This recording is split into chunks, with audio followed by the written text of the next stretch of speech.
Hey guys, it's Kizu. Welcome back. I'm finally gonna do another part of the story. Yeah. Different location. I'm at the location of my band practice. It's gonna be really low sound because I'm here like almost 2 hours early. But there's still people working and people doing stuff, so I'll stay kind of quiet. Which brings me to I don't remember where we were. So, from the last thing I remember is we went through the party.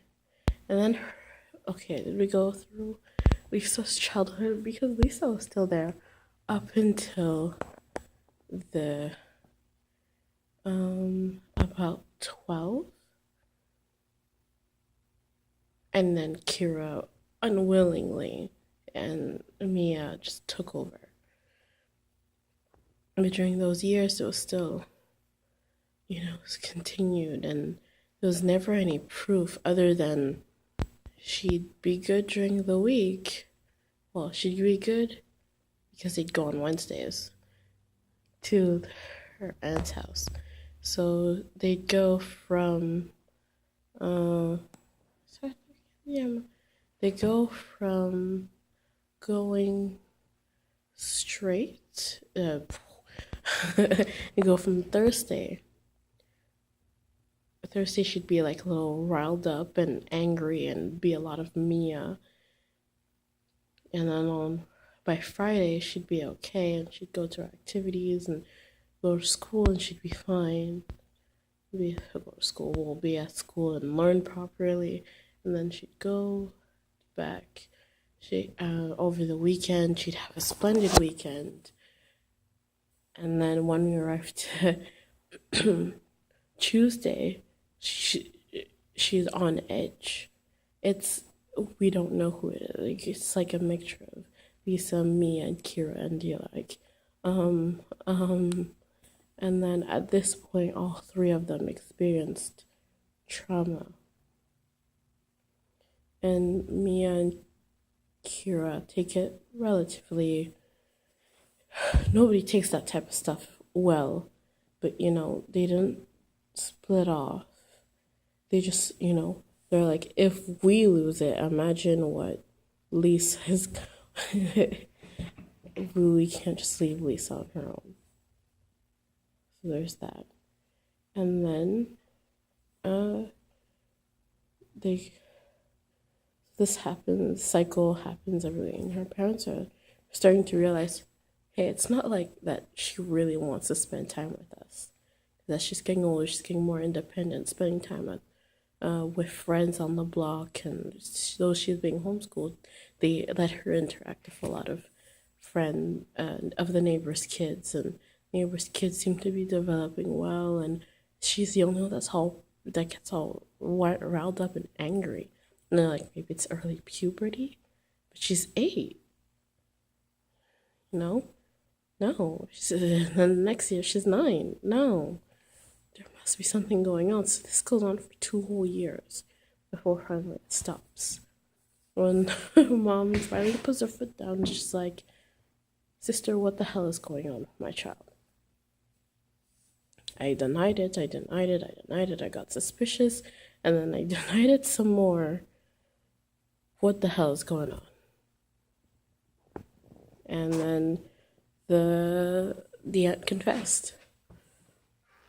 Confess, it's not like she was guilty of anything other than letting her husband go do this to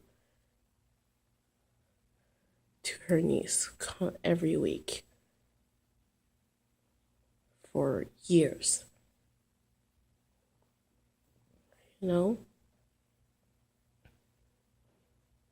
And it's something that they never showed up. There's never proof there's no marks.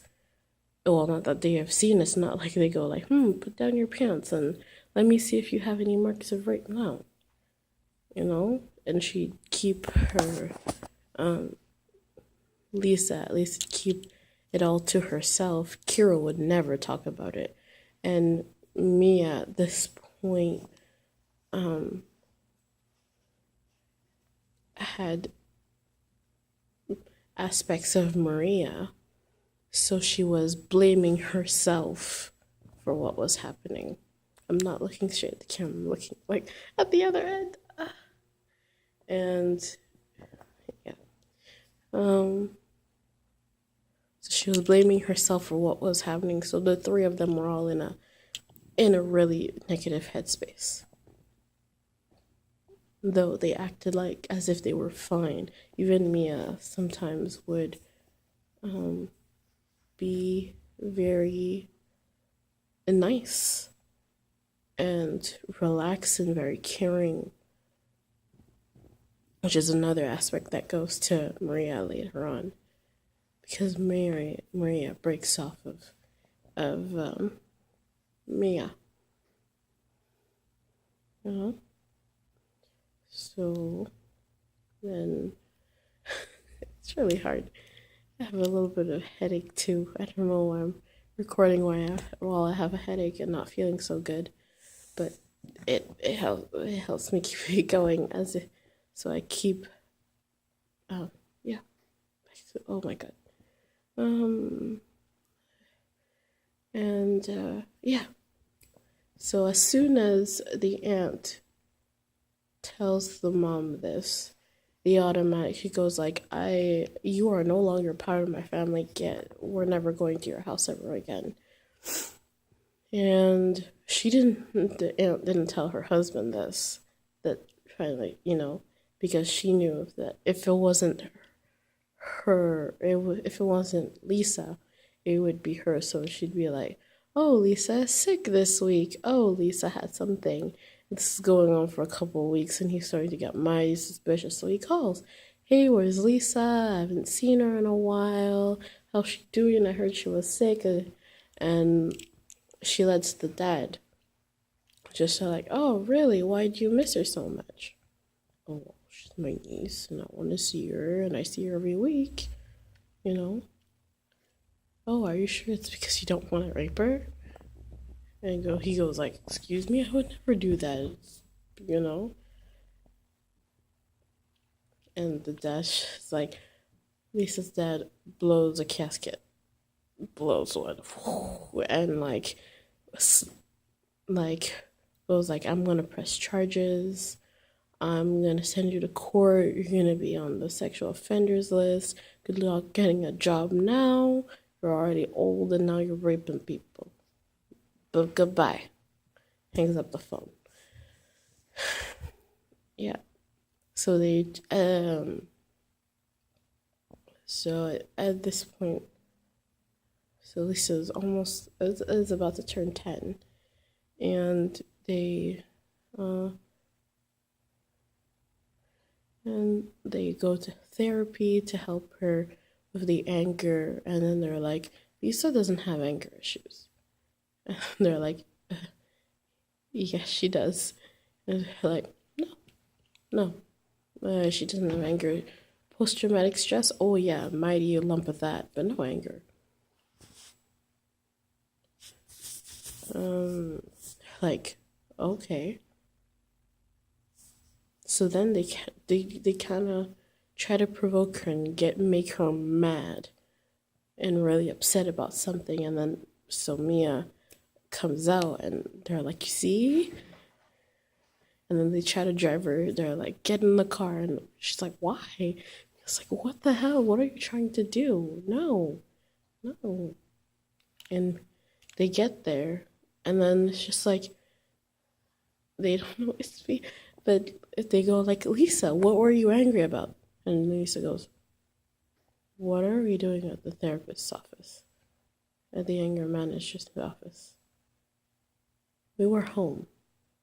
I was watching TV. How did I get here? She doesn't remember a thing. It's like, but I got you mad. It's just like, why would I be mad about that? Like, the subject, I'm not comfortable with the subject, but why'd I be mad about that? And they go see psychologist after psychologist, and they realize that it's just like, Hmm. This from about 7 to 8, from her seventh birthday to 8, she doesn't remember a thing. That's weird. They went to Disney for Christmas, and she doesn't remember that. That's weird. Who remembers it? Then they go, okay, you remember you went to Disney. Walt Disney. We went to Disney in Florida. I don't remember that. And because Lisa wasn't there. It was Kira. Kira remembers. She's like, this is not the good time to switch. But we should. But,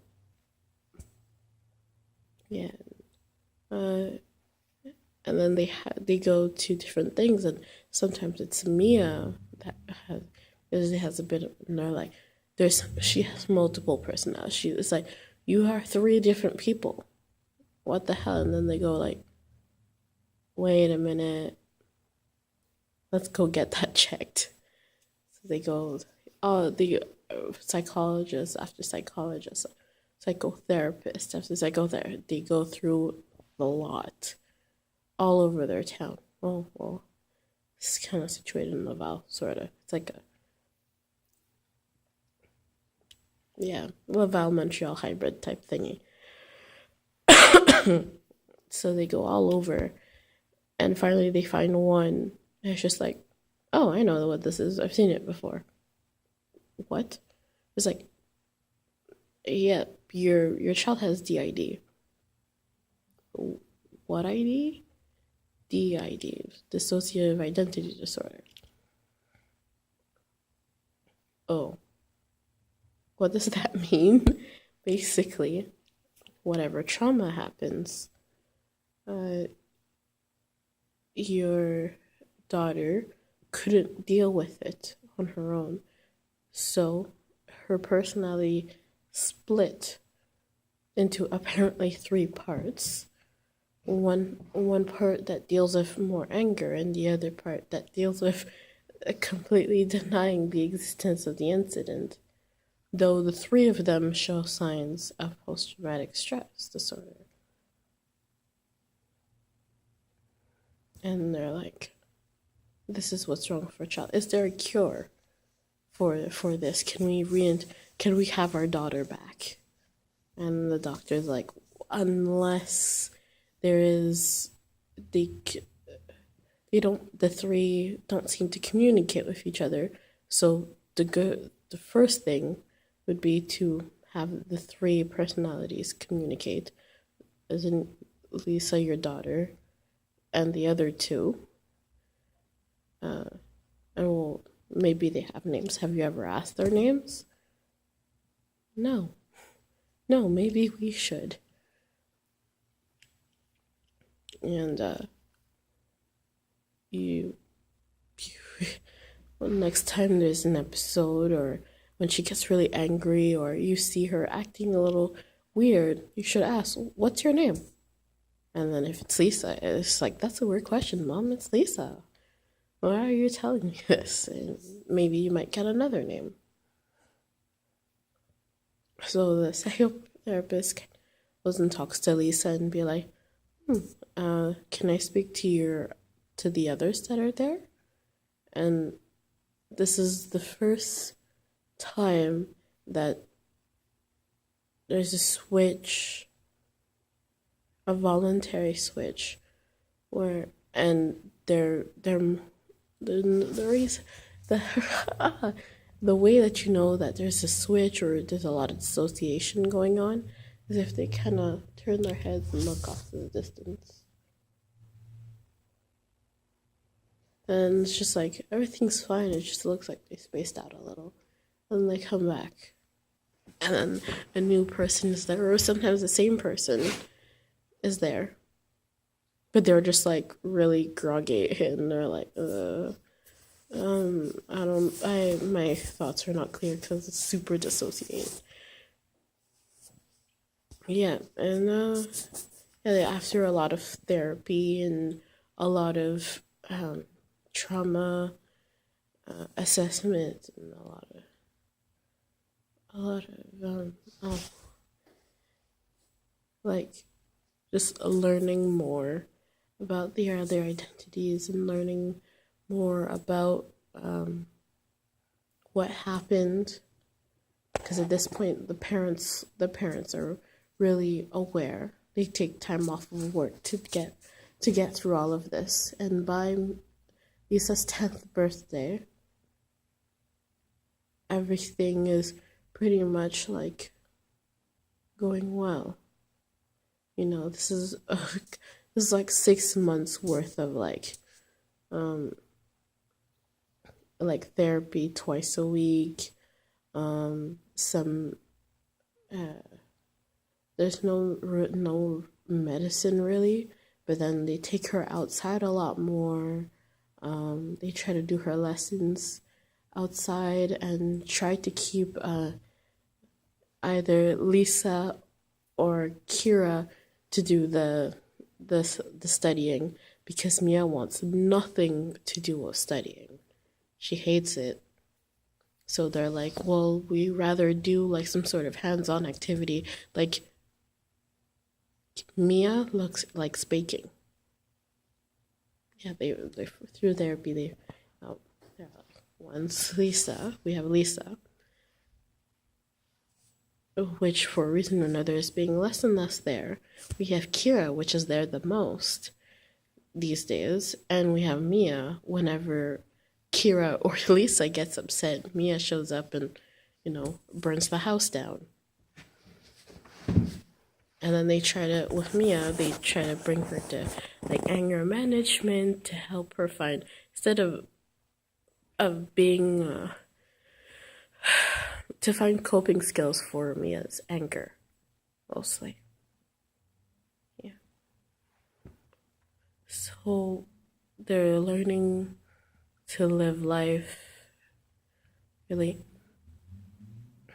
But they realize that Lisa isn't aging. So Lisa in her head still thinks she's 8 years old.